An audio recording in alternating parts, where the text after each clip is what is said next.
भगवत गीता के अंदर एक श्लोक है, विषया विनिवर्तन्ते निराहारस्य देहिना रसवर्जम रसोप्यस्य परम दृष्ट्वा निवर्तते। 2.59। ये हमारे कृष्णा कॉन्शियस मूवमेंट, हरे कृष्णा मूवमेंट का एक बहुत ही इंपॉर्टेंट श्लोक है। बोलते हैं कि अपने मन को हमें रोकना नहीं है। क्या करना है? मन को रोकना नहीं है, मन को डाइवर्ट करना है। हमारे जो तुच्छ टेस्ट हैं उनसे हमें, जैसे किसी को सिगरेट पीने की आदत है तो उसको बहुत ज़्यादा उससे रोकना नहीं है। अरे प्रभु जी क्या बात कर रहे हैं, रोकना नहीं है, उससे रोकना नहीं है। क्या करना है? उसको अपने टेस्ट को कहीं और लगा के जाना है। रस वर्जम रसोप्यस्य, आपके अंदर रस है, टेस्ट है, सिगरेट से टेस्ट है, दारू से टेस्ट है, गलत चीज़ों को देखने का टेस्ट है, लेकिन आप उसको रोकना चाहते हो, रुक नहीं पाओगे। आपके अंदर एक फोर्स है, अथ केन प्रयुक्तोऽयं पापम चरति पुरुषः बलादेव नियोजितः। आपके अंदर एक फोर्स है जो आपको रोकने की आप कोशिश करेंगे लेकिन रोक नहीं पाएंगे। तो क्या करना चाहिए? इसीलिए प्रभुपाद जी ने एक सोसाइटी क्रिएट की जिसको बोलते हैं वैष्णव क्रिएशन, वैष्णव सोसाइटी, जिसके अंदर आप सब लोग क्या करते हैं? सब लोग साथ में मिलके जो माइंड गंदी जगहों पे जाने का प्रयास करता है, आप क्या करते हैं? उनको अच्छी जगह पे लाने का। अभी देखिए, आप यहाँ संडे आए तो आपने यहाँ पे कीर्तन किया, अभी यहाँ कथा सुनेंगे, कथा सुनने के बाद प्रसाद लेंगे। तो इवन मैंने गौर किया है, जब भी हम कभी किसी ट्रिप पे जाते हैं तो वहाँ पे हम बोलते हैं कि आप 4 दिन के लिए 5 दिन के लिए चाय मत पीजिए। कुछ लोग तो बड़े परेशान हो जाते हैं, अरे क्या प्रभु जी हमारी तो तुमने जीवन ले लिया, चाय नहीं पीजिए। लेकिन जब वो हमारे साथ में इन्वॉल्व होते हैं 4 दिन 5 दिन, उनको बिल्कुल याद नहीं रहता कि हाँ चाय भी पीना है। बहुत सारे ऐसे लोग हैं जिन्होंने अपने हमारे साथ यात्राओं पे, ट्रिप पे उन्होंने चाय छोड़ दी, कॉफ़ी छोड़ दी। ऐसे बहुत सारे व्यसन। आप में से कितने लोग हैं यहाँ पे जो कहते हैं कि हाँ प्रभु जी हमारे साथ ऐसा हुआ, हम ट्रिप पे गए और हमने बहुत पुरानी आदत को छोड़ दिया। हमने उनसे बोला नहीं कि आपको केवल छोड़ना है, हमने बोला कि आप थोड़ा सा ट्राई कीजिए, आपको हम एक अच्छा ऑल्टरनेटिव सॉल्यूशंस देते हैं। क्या बोला? रसवर्जम रसोप्यस्य परम दृष्ट्वा निवर्तते। परम दृष्ट्वा मीन्स हम उनको हायर टेस्ट दिए। एक बच्चे को यदि खिलौनों से दूर लेके जाना है, उसको सोन पापड़ी दे दो, गुलाब जामुन दे दो, रसगुल्ला दे दो, जो उसको पसंद है, जिस मिठाई में वो दे दो, वो इमीडिएटली टॉयज़ खिलौने छोड़ देगा। वैसे उससे खिलौने छुड़वा दो आप 2 मिनट 5 मिनट 10 मिनट के लिए छुड़वाओगे, फिर से वो दोबारा से उसको लेने जाएगा। तो हमारे पास भी एक, आज इस परपट के अंदर भी प्रभुपाद जी बताते हैं कि हमें भगवान की दिव्य लीलाओं को स्मरण करना चाहिए, सुनना चाहिए। देखो 2-3 चीज़ें बहुत ही पावरफुल हैं। एक है भगवान का प्रसाद। यहाँ पे बैठने किसी भी व्यक्ति ऐसा नहीं बोल सकता कि प्रभु जी आप कुछ भी कीजिए मैं प्रसाद नहीं लूँगा। प्रसाद तो सबको पसंद है। और बोलते हैं तारा मध्य जीवाति लोभो मोह सुदुर्मति। यदि आपको वाकई में माइंड को कंट्रोल या डाइवर्ट करना है तो आपको आपके कहाँ पे ध्यान रखना है? आपकी जीभ पे ध्यान रखना है। और जीभ के 2 बहुत इम्पोर्टेंट फंक्शन होते हैं। एक है उसको बोलना है और दूसरा उसको खाना है। तो हम यदि बोलने पे ध्यान रखें कि हम भगवान की कथाओं का स्मरण करें, भगवान के नाम का जप करें, तो आप इसको कंट्रोल कर सकते हो, डाइवर्ट कर सकते हो अपना। भगवान के नाम का जप पे हम बहुत ज़्यादा महत्व देते हैं। क्यों? जब भी आप कभी किसी डिवोटी से मिलते हैं, आपसे पूछा जाता है, कई बार आप डरते भी हो, आप प्रभु जी के सामने जाएंगे और प्रभु जी बोलेंगे जप चल रहा है, और आप बोलते हो नहीं प्रभु जी 16 माला से 8 हो गया, तो आप कतराते हो प्रभु के सामने। क्यों? हमें पता है यदि आप जप नहीं करोगे, अच्छे से उसको सुनोगे नहीं, तो आपका माइंड आपके कंट्रोल में नहीं रहेगा। उसके अंदर हायर टेस्ट वाली जो चीज़ है वो नहीं आएगी, और जब हायर टेस्ट नहीं आएगा तो आप लोअर टेस्ट में जाएंगे। लोअर टेस्ट क्या? Instagram reel. अभी वो हायर टेस्ट लगता है। हमारा 1 से 1.5-2 घंटा इंस्टाग्राम रील के अंदर जाता है। क्यों? क्योंकि हमें वो हायर टेस्ट लग रहा है। क्यों वो हायर टेस्ट लग रहा है? क्योंकि हमें जो एक्चुअल में हायर टेस्ट है उसमें हमने अच्छे से मेहनत नहीं की। मॉर्निंग आवर्स में हमने कभी भी जप अच्छे से नहीं किया है तो घूमते फिरते इधर उधर की बात करते, घर के कामों को ध्यान करते हुए हमने अपने जप को किया है। तो जप पे ध्यान रखना, जप के साथ साथ में हमें एक और चीज़ है, वो वाणी पे हमें कंट्रोल करना चाहिए। भगवान की कथाओं को हमें सुनना चाहिए और जब मौका मिले हमें उनको स्मरण करते हुए एक दूसरे के साथ में सुनाना चाहिए। तो आपने कृष्ण की बहुत सारी कथाओं के बारे में तो सुना होगा। कृष्णा बुक, प्रभुपाद जी ने एक स्पेशल बुक लिखी, 10वां स्कंद। प्रभुपाद जी ने सोचा कि कहीं ऐसा ना हो कि 10वें स्कंद तक पहुँचते पहुँचते मेरी मृत्यु हो जाए, उससे पहले ही मैं अलग से एक कृष्णा बुक लिख देता हूँ। तो उन्होंने 89 चैप्टर्स की एक कृष्णा बुक लिख दी, जिसके अंदर सारी कथाओं को, कृष्ण की कथाओं को, लीलाओं को उन्होंने बहुत अच्छे से वहाँ पे लिखा। इसके अलावा एक और लीलाओं का संग्रहण है, वो है चैतन्य चरितामृता। वाकई में यदि आपको जानना है कि डिवोटी और भगवान के बीच में कैसे क्रियाकलाप होते हैं, शुद्ध भक्त के और भगवान के बीच में कैसे आनंदमयी रसमयी क्रियाकलाप होते हैं, कैसे वो एक दूसरे को सेवा देते हैं, सेवा करते हैं, तो आपको चैतन्य चरितामृता का भी रसास्वादन करना चाहिए। जब प्रभुपाद जी जलदूत या उस पे थे, अपने शिप पर बैठ के अब्रॉड जा रहे थे, विदेश यात्रा पे जा रहे थे, तो वो चैतन्य चरितामृता पढ़ते थे। जितने भी अच्छे अच्छे आचार्य हैं वो चैतन्य चरितामृता का रसास्वादन जरूर करते थे। तो चैतन्य चरितामृता के अंदर कुछ बहुत ही इम्पोर्टेंट स्टोरीज़ हैं, जिसमें से एक स्टोरी आती है कि सार्वभौम भट्टाचार्य का डिलीवरेंस किया गया, उनको मुक्ति दी गई। सार्वभौम भट्टाचार्य एक ऐसा प्राणी था जो वैदिक लिटरेचर्स में बहुत ज़्यादा पारंगत थे, बृहस्पति के डिसाइपल थे और जगन्नाथपुरी के हेड प्रीस्ट थे, पुजारी थे वहाँ के, उनकी व्यवस्थाओं को देखते संभालते थे। तो चैतन्य महाप्रभु एक बार अलारनाथ मंदिर से जगन्नाथ जी के मंदिर में गए, अंदर जाके वो एकदम से बेहोश हो गए। आप सब लोग मेरे साथ हैं? कितने लोग सोने के एज में आ गए? अब बस चालू हो गया है, कथा चालू हो गई है, अब थोड़ा सा रेस्ट कर लेते हैं। तो जैसे ही जगन्नाथपुरी के अंदर भगवान एंटर किए और वो सीधा कहाँ पहुँच गए? ऑल्टर के अंदर घुस गए। ऑल्टर के अंदर घुसते ही वो वहाँ पे फेंट, बेहोश हो गए। चैतन्य महाप्रभु को देखते सभी लोग इतना वहाँ पे आराम से बैठे थे, जितने भी वहाँ के जो रक्षक थे, उन्होंने जैसे ही देखा, अरे एक पर्सन जोर से भाग के अंदर जगन्नाथ जी के मंदिर में घुस गया, तो उन्होंने उसको पकड़ा और उसके हाथ में, उनके हाथों में छड़ी होती थी, उस छड़ी को जोर से उसके सामने मारने लगे। तो जैसे ही सार्वभौम भट्टाचार्य ने देखा कि अरे ये जो प्राणी है, ये जो व्यक्ति आया है, इसमें तो ट्रांसेंडेंटल एक्सटेसीज आ रही हैं, दिव्य इसके अंदर कुछ सिम्टम्स हैं इसके पूरे शरीर में, तो उसने सबको रोक दिया। अरे रोको रोको रोको, ये जो सात्विक भाव है ये कोई ऑर्डिनरी पर्सन नहीं है, ये कोई बहुत इंपॉर्टेंट पर्सन है, इसमें तो शुद्ध भक्ति के पूरे शरीर में प्रदर्शित हो रहे हैं।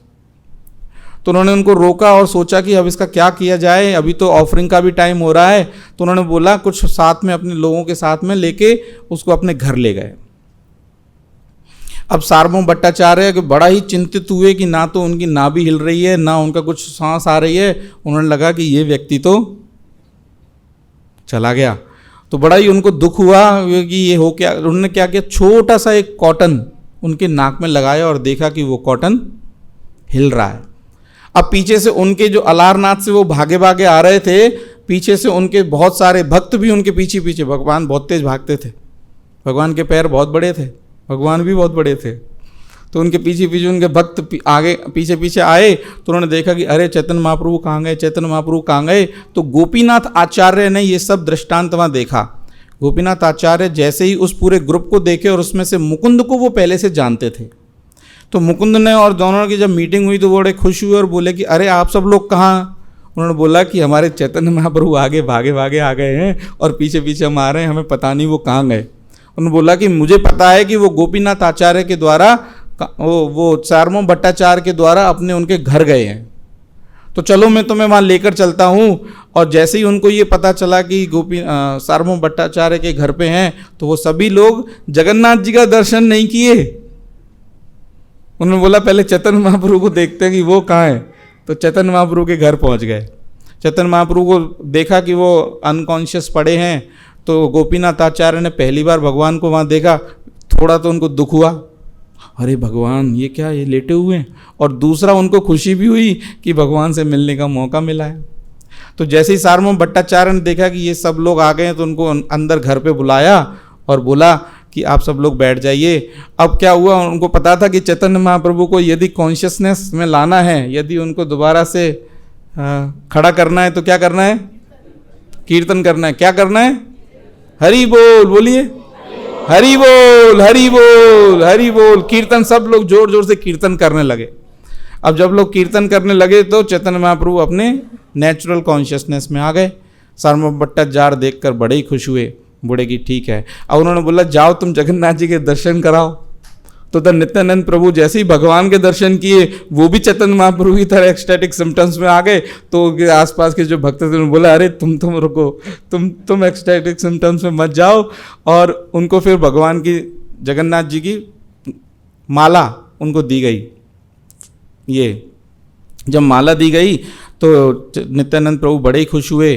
और वो धीरे सब भगवान के दर्शन करके, जगन्नाथ जी के दर्शन करके दोबारा से उसमें सार्वभौम भट्टाचार्य के घर आ गए। सार्वभौम भट्टाचार्य ने उनको सबको खाना खिलाया, बहुत बढ़िया प्रसादम खिलाया और सबको बैठाया। और चैतन्य महाप्रभु बोले मुझे तो तुम केवल बॉइल्ड राइस ही देना। वैसे तो चैतन्य महाप्रभु अपने भक्तों के घर तो खूब खाना प्रसाद लेते थे, लेकिन वो सार्वभौम भट्टाचार्य उनको नोटिस कर रहा था कि ये देखो अब क्या खाते हैं। तो इसलिए उन्होंने बोला कि केवल मुझे तो आप थोड़े से बॉइल्ड राइस देना, बाकी मेरे भक्तों को तुम खिलाओ अच्छे से। तो भक्तों को खिलाने लगे। उन्होंने बोला आज जगन्नाथ जी का फीस्ट है और आप सब तुम अच्छे से खाइए। सबने अच्छे से खाया, प्रसाद लिया। अब सब लोग अपने जहाँ पे उनका विश्राम का स्थल था, सबको वहाँ पे पहुँचा के उनको विश्राम करा दिया। चैतन्य महाप्रभु के लिए भी एक जगह थी गंभीरा, वहाँ पे उनको पहुँचा दिया गोपीनाथ आचार्य के द्वारा। अब सार्वभौम भट्टाचार्य सार्वभौम भट्टाचार्य गोपीनाथ आचार्य की बातें होती हैं कि ये कौन है, कहाँ से आए। तो वो बोलते हैं कि जगन्नाथ मिश्रा जी इनके पिताजी का नाम है और नीलाम्बर चक्रवर्ती इनके नाना जी का नाम है।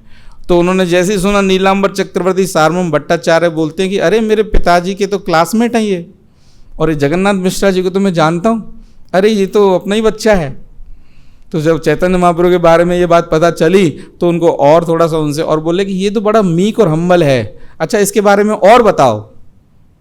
किसके बारे में? चैतन्य महाप्रभु के बारे में और बताओ। तो चैतन्य महाप्रभु ने बोला इनका नाम श्री कृष्ण चैतन्य है और ये भारती से इनका क्या हुआ है, इनिशिएशन हुआ है। तो उन्होंने बोला श्री कृष्ण नाम, सार्वभौम भट्टाचार्य बोलते हैं श्री कृष्ण नाम तो इनका बहुत अच्छा है, लेकिन ये सेकंड क्लास सन्यासी हैं। यदि मैं इनको भगवान के बारे में और वैदिक शास्त्रों के बारे में बताऊं तो इनको मैं फर्स्ट क्लास सन्यासी बना सकता हूं। तो गोपीनाथ आचार्य और मुकुंद इस बात को सुने तो वो बड़े ही नाराज हो गए। उन्होंने बोला कि ये चैतन्य महाप्रभु को तुम्हारे कोई सेकंड क्लास, थर्ड क्लास और फर्स्ट क्लास सन्यासी से कोई लेना देना नहीं है। ये तो सुप्रीम पर्सनैलिटी ऑफ गॉड है, ये तो कृष्ण स्वयं है, इनको किसी भी चीज़ की कोई आवश्यकता नहीं है। लेकिन सार्वभौम भट्टाचार्य बोले कि तुम्हारे पास क्या प्रूफ है।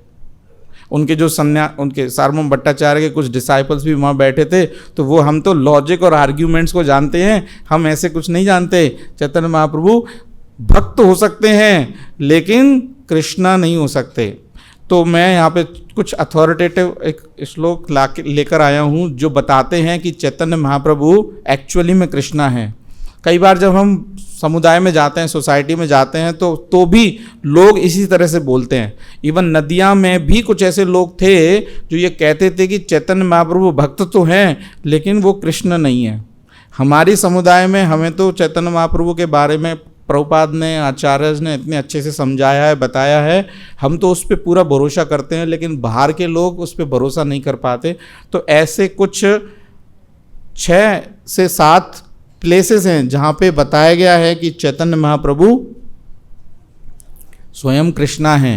एक श्लोक है श्रीमद् भागवतम के अंदर 11 कैंटो 5th चैप्टर 32 वर्स 11.5.32 जिसमें बोला गया है कृष्ण वर्णम तुषा कृष्णम, ये तो सबने सुना होगा, सांगोपांगास्त्र पार्षदम यज्ञ संकीर्तन प्राये यजंती ही सुमेधसा।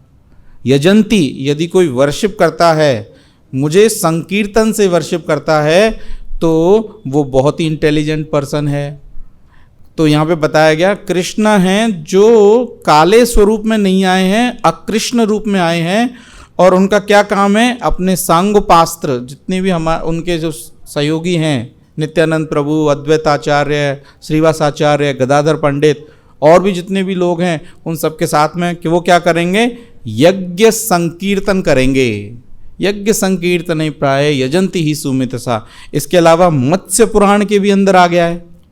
मत्स्य पुराण में बोलते हैं मंदो गौर सुदीर्घनस, वो शेव्ड हेड होंगे, उनका नाम गौर होगा, और वो यहाँ पर भविष्यामी कलौ युगे, वो इस युग में भविष्यामी कलौ युगे आएंगे। इसके अलावा पद्म पुराण में भी बताया गया है। हमें भी एक्चुअली में ये याद होने चाहिए, जब भी कोई व्यक्ति इस तरह से पूछे कहे तो हमें बहुत ही विनम्र भाव से, देखो चैतन्य महाप्रभु की एक बहुत अच्छी क्वालिटी थी, वो कभी भी किसी की भी आंसर कभी भी द्वेष से, लड़ाई से, क्रोध से नहीं दिए हैं। किसी से भी उन्होंने शास्त्रार्थ किया, वार्तालाप किया, लेकिन अपना हम्बलनेस, मीकनेस, सिंप्लिसिटी वो कभी नहीं छोड़ी। तो जब भी आपसे कोई कुछ पूछे, कुछ बताए, यदि वो एक्चुअल में पूछने के मूड में है, जानने के मूड में है, उसको लड़ाई झगड़े का नहीं, समझने का भाव है, तो हमें उनकी सहायता करनी चाहिए और हमें इन श्लोक को उनके द्वारा उनको बताना चाहिए। इसके अलावा एक जगह पद्म पुराण में बोलते हैं कि चैतन्य वपु अस्ते वही, चैतन्य महाप्रभु इस डिवाइन फॉर्म में आएंगे, कलयुग के अंदर एडवेंट होंगे। इसके अलावा नारद पुराण में भी बोला गया है, वहाँ पे बोला है द्विजा भुवि जयद्रवम भक्त रिपुणः कलौ संकीर्तन आरंभे भविष्यामि सची सुतः। भविष्यामि सची, सची कौन थे, उनकी माँ का नाम था, जगन्नाथ मिश्रा उनके पिता का नाम था, और सची उनके माता का नाम था। भविष्यामी सची सुता, ये नारद पुराण में बोला गया है। इसके अलावा गरुड़ पुराण में भी बोला गया है कलिना दक्ष मनमम परित्रण तनु भृतम जन्म प्रथम संध्याम करिष्यामि द्विजस्तिषु। तो इस तरह से गरुड़ पुराण, नारद पुराण, पद्म पुराण, मत्स्य पुराण, भागवतम, महाभारत, इन सब में चैतन्य माँ। अब क्या हुआ, गोपीनाथ आचार्य ने ये सारे उनको बता दिए। किसको, सार्वभौम भट्टाचार्य को ये सब बता दिया, सब समझा दिया। और फिर भी सार्वभौम भट्टाचार्य बोलते हैं कोई बात नहीं, कोई बात नहीं, हम झगड़ा नहीं करते हैं, कोई बात नहीं, आपकी बात जो हम सुन रहे हैं, समझ रहे हैं, लेकिन मैं उनको भगवान नहीं मान सकता, मैं उनको शुद्ध भक्त मान सकता हूँ। तो गोपीनाथ आचार्य बोलते हैं इसमें तुम्हारी कोई गलती नहीं है, तुम्हारे ऊपर भगवान की कृपा नहीं है। यदि तुम्हारे ऊपर भगवान की कृपा नहीं है तो तुम्हें कितना भी मैं बता दूं, समझा दूं, लेकिन तुम उनको कृष्ण नहीं मानोगे। जब जिस दिन भगवान की कृपा तुम्हारे ऊपर होगी, उस दिन तुम भगवान को कृष्ण मानने लगोगे। और मैं प्रार्थना करता हूँ कि आपके ऊपर वो कृपा हो। फिर और उन्होंने बोला चलो ठीक है, आज का यहीं पे क्लोज करते हैं, और आप ऐसा करिए कि चैतन्य महाप्रभु को मेरे घर पे बुलाइए, उनके लिए हम प्रसादम का व्यवस्था करते हैं, और फिर हम जगन्नाथ मंदिर जाएंगे, जगन्नाथ जी के मंदिर जाएंगे, और वहाँ पे मैं उनको शास्त्रार्थ का कुछ ज्ञान देने का प्रयास करूँगा। उसको था कि मुझे फर्स्ट क्लास सन्यासी बनाना है, ये अभी सेकंड क्लास सन्यासी है। तो वो वहाँ पे जगन्नाथपुरी मंदिर ले गए, और सार्वभौम भट्टाचार्य पहले तो एक बार तो शुरू में जब आए थे, भगवान आए थे, तो उन्होंने बोला कि मैं तुम्हारा शिष्य बनना चाहता हूँ। तो चैतन्य महाप्रभु ने बोला अरे नहीं नहीं, आप तो मुझसे बहुत बड़े हैं, बृहस्पति के डिसाइपल हैं, एक्चुअली मैं तुम्हारे पास आया हूँ तुम्हारे संरक्षण में, ताकि मुझे और सन्यासी के बारे में जानकारी पता चले और तुमसे कुछ शास्त्रार्थ से मुझे पता चले। चैतन्य महाप्रभु बहुत ही विनम्र थे, लेकिन उनको तारना भी था सार्वभौम भट्टाचार्य को। तो पहले तो उनको दिखाया कि आप बड़े हैं। अब उनको लेके गए जगन्नाथ जी मंदिर, जगन्नाथ जी के दर्शन करवाए। उनको बोला कभी भी तुम अकेले मत जाना जगन्नाथ जी, तुम दोबारा से बेहोश हो जाओगे। जब भी जाना या तो मेरे साथ जाना या मेरे जो लोग हैं उनके साथ में जाना।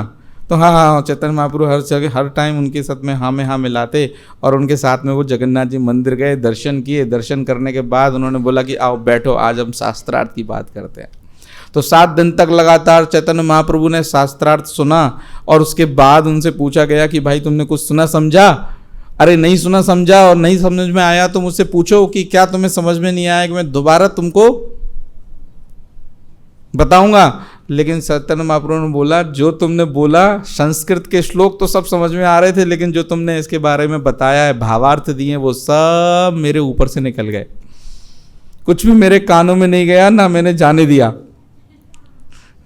तो वो चैतन्य महाप्रभु की इस बात को सुनकर सार्वभौम भट्टाचार्य बहुत ही दुखी हुए, बहुत ही क्रोधित भी हुए। दुखी तो नहीं हुए, क्रोधित हुए। अच्छा, उन्होंने बोला कि अच्छा तुम बता दो। तो जैसे ही चैतन्य महाप्रभु ने अपना मुख खोलने लगे तो जो सत्य होता है उसको बहुत ज़्यादा कवरिंग की आवश्यकता नहीं होती। जब आप सत्य बोलते हो तो उसको ज़्यादा झुटलाया नहीं जा सकता, उसको बहुत ज़्यादा कवर नहीं किया जा सकता। 2 लोग जब झूठ बोलते हैं उनको एक साथ बैठा दो और जो व्यक्ति झूठ बोलेगा उसका समझ में आ जाएगा आपको ये आदमी झूठ बोल रहा है। वो बात अलग है कि वो बोले कि नहीं मैं सत्य बोल रहा हूँ।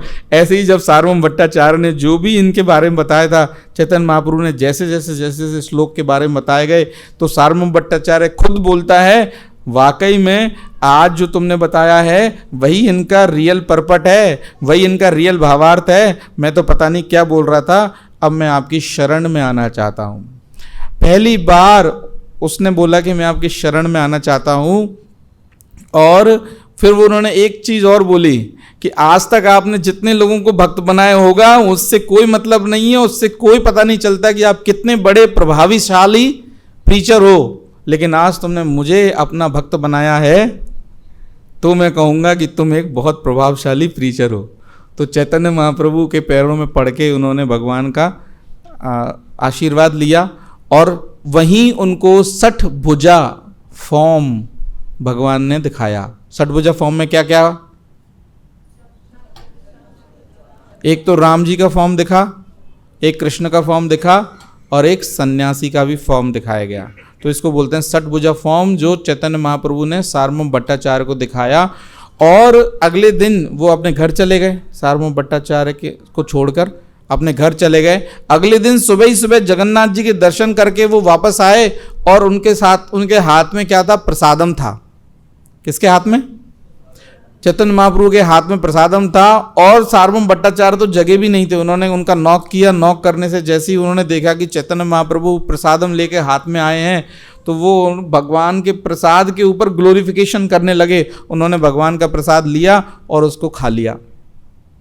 उन्होंने ये नहीं देखा कि मैं अभी तो जस्ट सोया हुआ हूँ, उसके बाद मैं नहाऊंगा, ब्रश करूंगा, ब्रश करने के बाद मुझे प्रसाद लेना चाहिए। प्रसाद की महिमा बताई और प्रसाद की महिमा के साथ साथ में उन्होंने प्रसाद भी लिया। जब चैतन्य महाप्रभु ने देखा कि ये व्यक्ति जो लॉजिक, रीजनिंग और भगवान को व्यक्त, एक तो व्यक्ति होता है और एक अव्यक्त, इम्पर्सनल मानता है, वो व्यक्ति आज भगवान का भक्त बन के प्रसादम के लिए गुणगान कर रहा है। तो वो बहुत ज़्यादा खुश हुए। वो बोले कि आज मैंने बहुत इम्पोर्टेंट काम किया है। इस सार्वभौम भट्टाचार्य को प्रसादम का गुणगान करते हुए देखा तो प्रभुपाद चैतन्य महाप्रभु भी बहुत खुश हुए। उसके बाद आत्मरामा वर्ष के ऊपर भी उन्होंने चर्चा की, जिसमें भी उन्होंने आत्मरामा वर्ष के 61 अलग अलग भावार्थ सार्वभौम भट्टाचार्य को बताए। सार्वभौम भट्टाचार्य एक्चुअली में हमें समझना चाहिए कि हम किस लीनिएज में आए हैं। जो भी हम सुनते समझते हैं, जितने भी ये भावार्थ हैं, परपट हैं, प्रभुपाद जी की जितनी भी बुक्स हैं, वो कहाँ से? चैतन्य महाप्रभु ने 10 दिन तक दशाश्वमेध घाट प्रयागराज,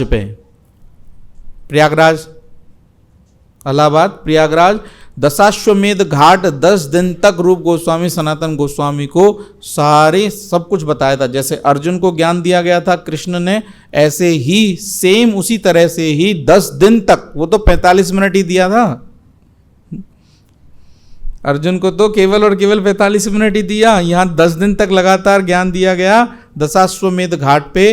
और वही सेम रूप गोस्वामी सनातन गोस्वामी ने बुक्स के फॉर्मेट में लिखा है, और बुक्स के बाद में उसको धीरे धीरे प्रभुपाद ने उसको संस्कृत के रूप में अब्रॉड लेके गए, वहाँ पे लोगों को भक्त बनाया, भक्त बना के फिर वो भारत आए।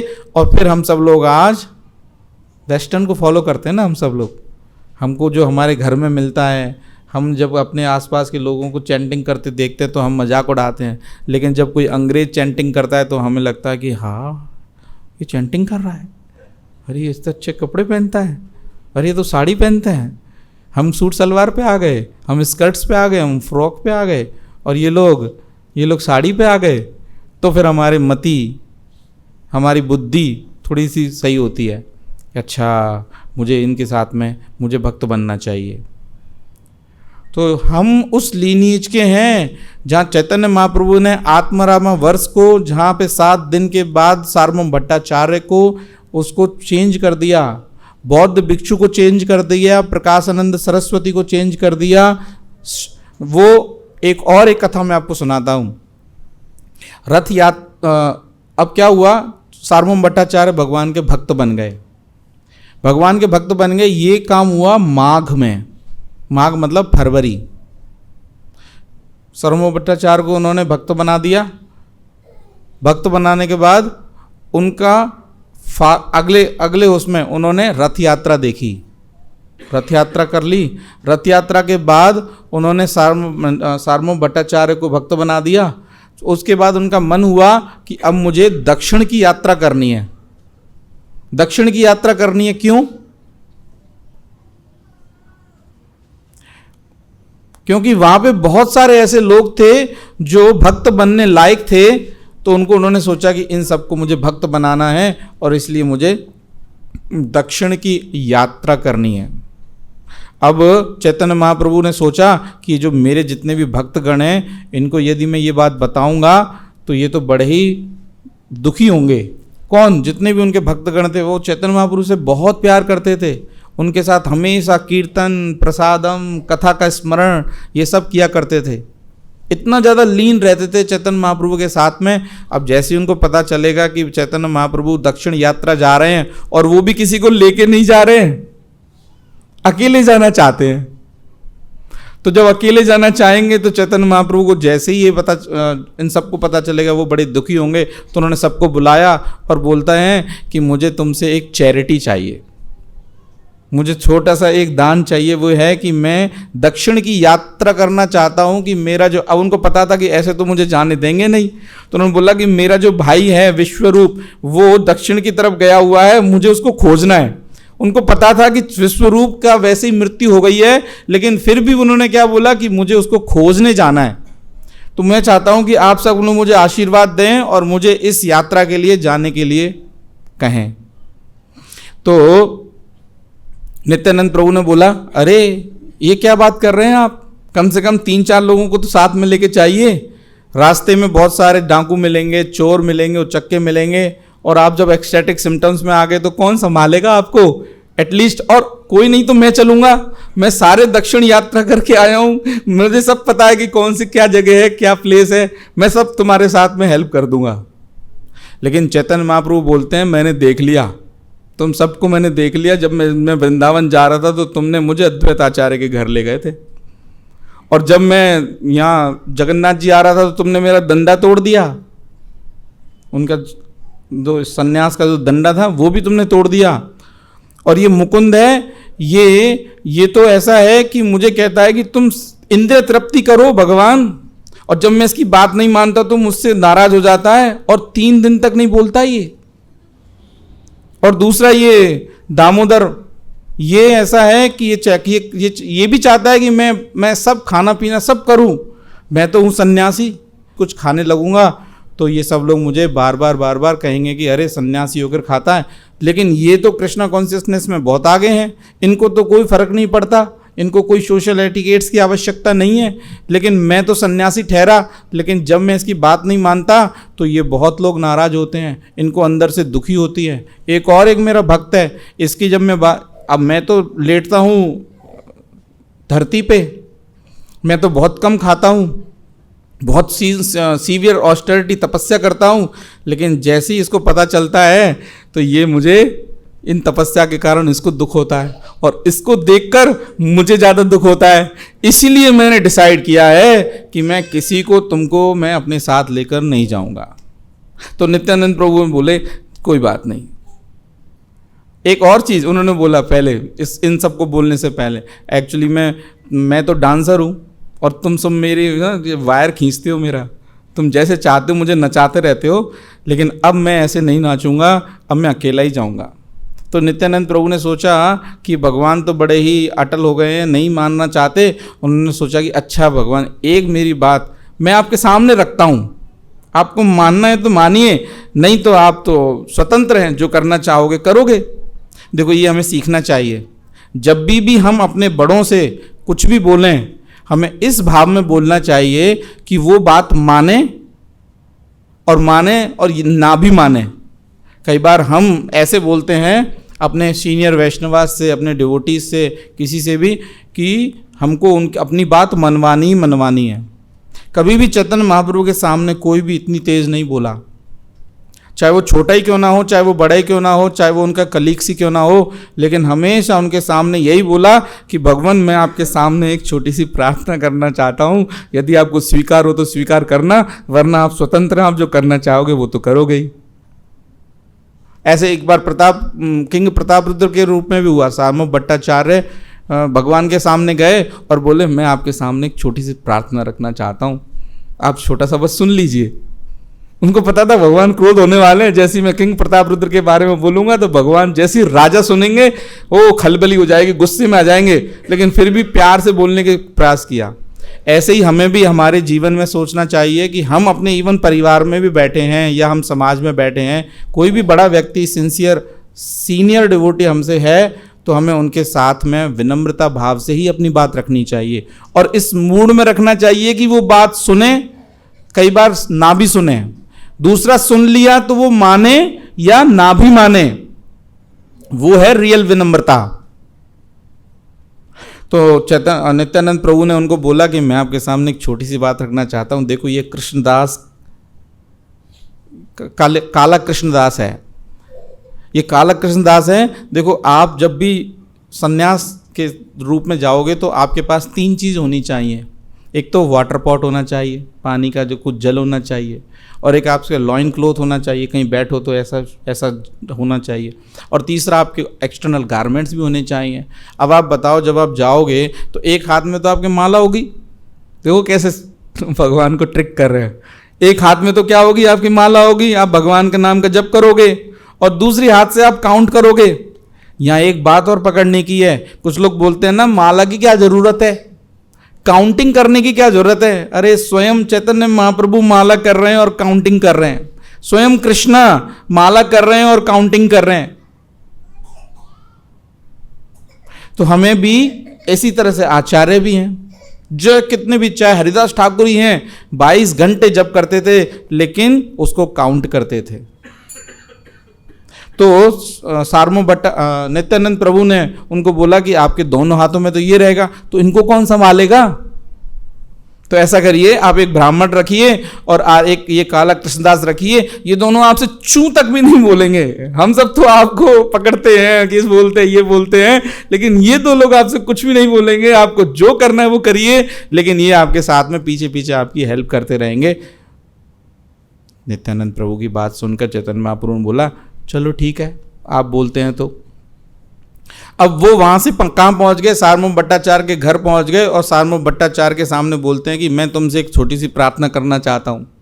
कौन बोल रहे हैं, चैतन्य महाप्रभु बोल रहे हैं सार्वभौम भट्टाचार्य को। उनको पता था कि अब सार्वभौम भट्टाचार्य को जैसे ही पता चलेगा कि मैं दक्षिण भारत जाना चाह रहा हूँ तो वो बड़े ही परेशान होंगे। उन्होंने बोला कि मैं दक्षिण भारत की यात्रा के लिए जाना चाहता हूँ, विश्व रूप है जो मेरा भाई है वो खो गया है, उसको ढूंढने के लिए जाना चाहता हूँ। तो जैसे ही सार्वभौम भट्टाचार्य ने सुना, उन्होंने बोला कि चाहे मेरे घर पे थंडरबोल्ट आ जाए और या मेरा पुत्र मर जाए, वो उससे मुझे ज़्यादा दुख नहीं होगा जो तुमने अभी ये सूचना दी है। बड़ी मुश्किल से तुम मुझे तुम्हारे एसोसिएशन मिला, लेकिन आज तुमने ये क्या बोला कि तुम दक्षिण भारत जाना चाहते हो, ये तो मुझसे सहन नहीं होगा। देखो, इसको बोलते हैं प्रेम। युगायतम निमेषेण चक्षुषा प्रावशायतम। तो उन्होंने जब लेकिन सार्वभौम भट्टाचार्य ने बोला कि तुम मानोगे तो नहीं, तुमने जो डिसाइड कर लिया तुम करोगे तो सही। छोटे सा निवेदन है कि तुम 5-6 दिन और मेरे घर रुक जाओ। तो उन्होंने बोला चलो ठीक है। ऐसा और कहाँ हुआ, कृष्ण ने भी ऐसे रुके थे। कहाँ पे? युधिष्ठिर के कहने पे। युधिष्ठिर ने बोला कि तुम मेरे घर और रुक जाओ, तो और रुक गए, 2-3 महीने रुक गए। भगवान को भक्तों से बहुत प्यार है, तो भगवान भक्तों की बात मानते हैं, इसलिए हमें भक्त बनना है। यदि आप वाकई में भगवान को अपने घर में, अपने माइंड में, अपने हृदय में लेकर आना चाहते हो, तो यू हैव टू बिकम, हमको सबको भक्त बनना है। तो जैसे ही सार्वभौम भट्टाचार्य ने बोला कि आप और रुक जाइए, तो भगवान 5-6 दिन रुक गए। 5-6 दिन रुकने के बाद गोपीनाथ आचार्य से सार्वभौम भट्टाचार्य ने बोला कि अच्छा, जो भी लॉइन क्लोथ्स और ये सब सामान है प्रसाद वगैरह सबको ले आओ, भगवान को दे देंगे। अब जैसे ही 5-6 दिन हुए, चैतन्य महाप्रभु उठ के चल दिए। अब जैसे ही चले, सार्वभौम भट्टाचार्य मूर्छित हो गए। अब देखिए यहाँ पे कितने इंपॉर्टेंट, उन्होंने पीछे मुड़कर ही नहीं देखा। किसने? चैतन्य महाप्रभु ने पीछे मुड़कर ही नहीं देखा। नहीं ऐसा होगा, आप घर से निकले और पीछे से कोई बेहोश हो जाए तो आप अरे उठाओ उठाओ ऐसे करोगे ना। लेकिन सार्वभौम भट्टाचार्य को देखकर उनको कहते हैं ना, जू तक भी नहीं रहेगा ना, उनको कोई प्रभाव नहीं पड़ा, कोई फर्क नहीं पड़ा, वो अपने आगे भाग गए। तो वहां पे बताते हैं कि जो ट्रांसेंडेंटल पर्सनैलिटी होते हैं वो कभी थंडरबोल्ट होते हैं और कभी वो कमल की तरह एकदम कोमल भी होते हैं। और उनकी कब थंडरबोल्ट होंगे और कब कमल की तरह होंगे, कोई नहीं बता सकता। तो चैतन्य महाप्रभु निकल गए, पीछे से नित्यानंद प्रभु ने सार्वभौम भट्टाचार्य को संभाला। वहां से वो जगन्नाथ जी पहुंच गए, अलारनाथ नहीं, जगन्नाथ जी पहुंच गए। जगन्नाथ जी में वहां पे उन्होंने दर्शन किया। तो उन्होंने सबसे पहले अपने भक्तों से आज्ञा मांगी, सार्वभौम भट्टाचार्य से आज्ञा मांगी। फिर उन्होंने जगन्नाथ जी के पास गए और उनसे भी प्रार्थना की कि मैं दक्षिण भारत की यात्रा पे जाना चाहता हूँ। और जैसे ही उनको उनके जगन्नाथ जी से भी एक फूलों की माला मिली, उन्होंने उनको परमिशन समझा और बोला कि हाँ, जगन्नाथ जी ने भी मुझे आज परमिट कर दिया है। तो वहाँ से वो पहुँच गए अलारनाथ। अलारनाथ में भी उनके साथ, उनके पीछे पीछे उनके भक्त आ गए और वहाँ पे उन्होंने खूब चैंटिंग किया, डांसिंग किया, खूब बहुत सारे लोगों को दर्शन किया। इतना सारे लोग उनको सुनकर देखने आ गए कि वहाँ पे नित्यानंद प्रभु बोले, अरे ये भगवान आराम कब करेंगे, ये भगवान को कैसे मैं करूँ कि सभी लोग चले जाएं। उन्होंने बोला कि चलो चलो चलो, आफ्टरनून हो गई, सभी अपने घर चले जाओ। और भगवान का वो दरवाज़ा बंद करके उसको प्रसादम के लिए अंदर ले लिया। भगवान ने प्रसादम लिया। प्रसादम लेने के बाद नित्यानंद प्रभु ने उनको दोबारा शाम के दर्शन के लिए सबको बोला। सब ने भगवान के दर्शन किए। दर्शन करने के बाद सभी ने डांस किया, चैंटिंग किया। भगवान को देखकर सब लोग एक्सटैटिक सिम्टम्स में आ गए। उनको देखकर जैसे चैतन्य महाप्रभु डांस करते थे, वो सब भी ऐसे ही डांस करते थे।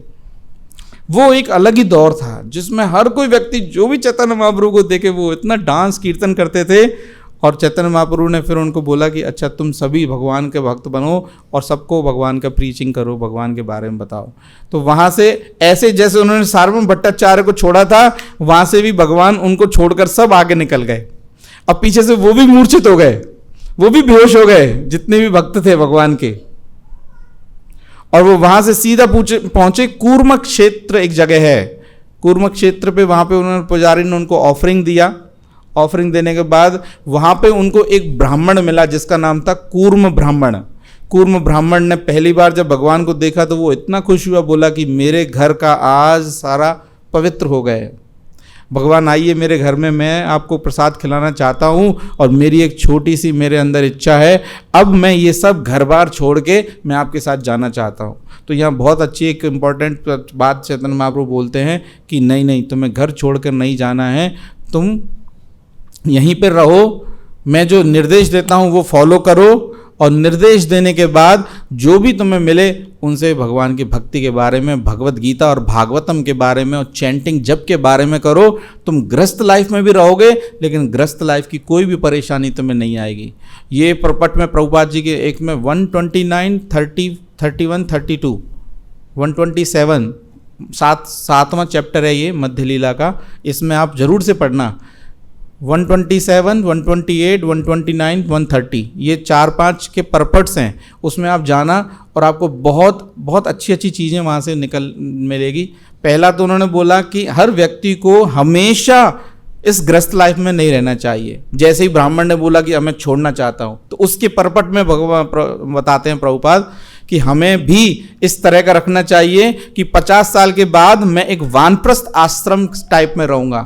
ऐसा नहीं कि बच्चे के बच्चे हो गए, बच्चे के और बच्चे हो गए, अब उनके व्यापार का और उनके देश का और सब दुनियादारी का मुझे देखना है। तो हमें एक टाइप में होना चाहिए कि मेरा भी खुद का अपने एक स्पिरिचुअल ग्रोथ है, तो हमें समझना। और दूसरे उसके जस्ट अगले परपट में चैतन्य महाप्रभु ने जब बताया कि नहीं, तुम्हें छोड़ के नहीं जाना है, तुम जहां हो वहीं उस जगह को वृंदावन टाइप बना दो। तो ये कूर्म ब्राह्मण को जब उन्होंने सद्बुद्धि दी, छोटा सा और है 2 मिनट का मैं कंप्लीट करूंगा। कूर्म ब्राह्मण को उन्होंने ये सब इंस्ट्रक्शन दिए। जो भी वहां पे मिलने आता था उसको भगवान पहले तो उनके साथ डांस करते थे, कीर्तन करते थे और उनको गले लगा लेते थे। गले लगा देते तो वो उसके अंदर स्पिरिचुअल पोटेंसी डाल देते थे। उसको बोलते थे कि तुम जिस गांव में जाना जाते हो उस गांव में सबको भगवान का कीर्तन करा दो। वो स्पिरिचुअल मास्टर की तरह एक्ट करते थे। उनको जो भी व्यक्ति देखता था, गांव के गांव भगवान के भक्त बनना स्टार्ट हो गए। हर कोई व्यक्ति इतना स्पिरिचुअल पोटेंसी उनके अंदर झोंक दी भगवान ने। सब के सब भगवान का डांस कर रहे हैं, कीर्तन कर रहे हैं, गांव के गांव भगवान के भक्त बन गए। उन्होंने सबके साथ जो भी उनसे मिला उन्होंने सबके साथ ऐसा कर दिया। तो दक्षिण भारत की यात्रा में इस तरह से उन्होंने, उनका मेन उद्देश्य था, ये काम उन्होंने नवद्वीप में नहीं किया, ये काम उन्होंने यहाँ किया। तो उस परपट में प्रभुपाद जी बताते हैं कि एक्चुअली में ये जो जगह थी वो फेवरेबल थी। तो हमें भी अपनी भक्ति लोगों को वहाँ देनी चाहिए जहाँ लोग फेवरेबल हों। ऐसा नहीं कि घर में लोग एकदम आपके पीछे पड़ गए, तू भक्ति नहीं करेगा, आप भी उनके पीछे पड़ गए कि मैं तुम्हें भक्ति कराऊंगा। या तुम्हारे आसपास के कुछ जो जॉब में है या जो बिजनेस में जो व्यक्ति हैं जो आपकी बात नहीं सुन रहे हैं, लेकिन आप भी उनके पीछे पड़ गए, मैं भक्त बनाऊंगा तो इसी को बनाऊंगा, पूरी दुनिया को नहीं, सबसे पहले मैं मेरी माँ को भक्त बनाऊंगा, और माँ आपको भक्त बने नहीं। तो आपको फेवरेबल लोगों को, फेवरेबल प्लेसेस को देखना चाहिए जहाँ पे आप भगवान के भक्ति के बारे में, क्योंकि आपके पास ऊर्जा कम है, आपके पास बहुत कम एनर्जी है, तो उसको राइट प्लेस पे राइट लोगों के साथ में हमें लगाना चाहिए। तो चैतन्य महाप्रभु ने ये किया, नवद्वीप में नहीं किया, वहाँ पे स्मार्त ब्राह्मण थे, वहाँ नहीं बताई। लेकिन चैतन्य चाहते तो वहाँ भी उनको गले लगा के वो कर सकते थे, लेकिन उन्होंने दक्षिण भारत में जाके ये काम किया। और वहाँ पे एक और व्यक्ति था, वो कूर्म ब्राह्मण का मित्र था, उसका नाम था वासुदेव ब्राह्मण। उसको लिप्रेसी थी, पूरा शरीर उसका घावों से भरा हुआ था। वो ऐसा कोमल और विनम्र व्यक्ति था, इवन उसके पूरे शरीर में कीड़े पड़े हुए थे। कोई कीड़ा यदि नीचे गिर भी जाता था तो वो उस कीड़े को उठाता और फिर से उस घाव पे रख देता था। तो वो जैसे ही उसको पता चला कि चैतन्य महाप्रभु आ गए हैं कूर्म ब्राह्मण के घर में, तो वो उसके घर गया। उससे पहले ही चैतन्य महाप्रभु वहां से निकल गए। जैसे ही उसको पता चला कि भगवान नहीं है तो वो मूर्छित हो गए, और उन दोनों को बड़ा दुख हुआ कि हम भगवान को देख नहीं पा रहे हैं। अब देखो भगवान कितने दयालु हैं, छोड़कर चले गए थे लेकिन फिर वापस आए, एकदम से प्रकट हुए। और जो लेप्रेसी वाला जो व्यक्ति था, क्या नाम था, वासुदेव को टच किया। जैसे ही उनको टच किया वो एक ब्यूटीफुल ब्राह्मण के रूप में प्रदर्शित हो गए। हरि वो। और जैसे ही उन्होंने ब्यूटीफुल ब्राह्मण के ऊपर प्रदर्शित हुए, वो सब भगवान का जप करने लगे, कीर्तन। और वो वासुदेव बोलता है कि मैंने कौन सा कोई काम किया है, तुमने स्वयं ने मुझे टच किया। मुझे तो देखकर लोग कोसों दूर चले जाते हैं, लेकिन तुमने मेरे साथ, मेरे को कितना, तुम्हारी एक स्पेशल मर्सी है। तुम जितने कृपावान हो सकते हो उससे ज़्यादा कृपा कोई नहीं कर सकता। और फिर उन्होंने, चैतन्य महाप्रभु ने वासुदेव को भी यही इंस्ट्रक्शन दिया जो कूर्म ब्राह्मण को दिया था, घर को छोड़िए नहीं, घर में ही। हाँ, वासुदेव विप्रा एक बात और बोले, आपने मुझे इतना ब्यूटीफुल बना तो दिया है, लेकिन मुझे ये घमंड आ जाएगा कि चैतन्य महाप्रभु स्वयं मुझे टच किए। जैसे गोपियों को और राधा रानी जी को घमंड आ गया था जब वो रासलीला में भगवान के साथ में थी, तो सबको घमंड आ गया, अरे भगवान तो मेरे साथ है। तो ऐसे ही उन्होंने सोचा कि मुझे भी घमंड आ जाएगा। तो चैतन्य महाप्रभु बोले नहीं, तुम भगवान के नाम का जप करते रहो। देखिए बहुत क्लू हैं, जब हम भगवान की ये जब पढ़ते हैं तो हमें वो पकड़ने चाहिए। वो क्या बोल रहे हैं, आप भगवान के नाम का जप करो, आपको घमंड नहीं आएगा। हमें घमंड आता है क्यों? क्योंकि हम सततम कीर्तयन्तो माम नहीं करते, हम हमेशा भगवान के नाम का जप नहीं करते, इसलिए हमें घमंड आता है। दूसरी बात और बोली कि आप भगवान का प्रचार प्रसार करो, भगवत गीता भागवतम, आपको घमंड नहीं आएगा। तो ये कितने बड़े वाक्य हैं, चैतन्य महाप्रभु स्वयं बोले हैं। आप भी अपनी लाइफ में यदि वाकई में विनम्र भाव में रहना चाहते हैं, हमेशा भगवान के नाम का जप कीजिए। और हमारे प्रभु जी बोल रहे कि खत्म कीजिए प्रभु जी। तो चैतन्य महाप्रभु के ये 2 पास्ट टाइम्स हमने आपको सुनाए। तो वसुदेव, विप्रा और ये सब लोग बहुत खुश हुए और इस तरह से दक्षिण भारत के लिए आगे भगवान निकल गए। तो दक्षिण यात्रा के अंदर उन्होंने बहुत सारे ऐसे कार्य किए हैं। तो ये लीलाएं, कथा स्मरण हमको करना चाहिए और खुद को सुन के दूसरों को सुनाना चाहिए। तो आप में से कितने लोग हैं आज जो दोनों कथाएं सुनी हैं, उनको आप अपने आसपास के 10-12 लोगों को तो सुनाओगे। जिसको भी कॉल करो तो सुन, तू पहले 5 मिनट मेरी सुन तू बहुत बोलता है, अभी तुम मेरी सुन। और ज़्यादा बोलना है तो मध्य लीला के ये 6 चैप्टर और 7 चैप्टर पहले पढ़ लेना और उसके बाद फिर बोलना, 1 घंटा बोल जाओगे। तो इस तरह से दूसरों को बोलने से पहले खुद अपना तैयार करके कॉल करो। और भाई क्या चल रहा है ऐसे मत करो, कुछ नहीं चल रहा है मैं चलाऊंगा, हरे कृष्णा तो भगवान का कथाओं के बारे में लोगों को पहले से ही रखो, अपना प्रिपरेशन रखो पहले से ही। कोई भी मिलने आए, पता है कि ये ग्राम्य कथा करेगा, कृष्ण कथा करेंगे। ठीक है, आज के लिए यहीं क्लोज करते हैं। श्रील प्रभुपाद की, चैतन्य महाप्रभु की, चैतन्य चरितामृता की, हरि बोल।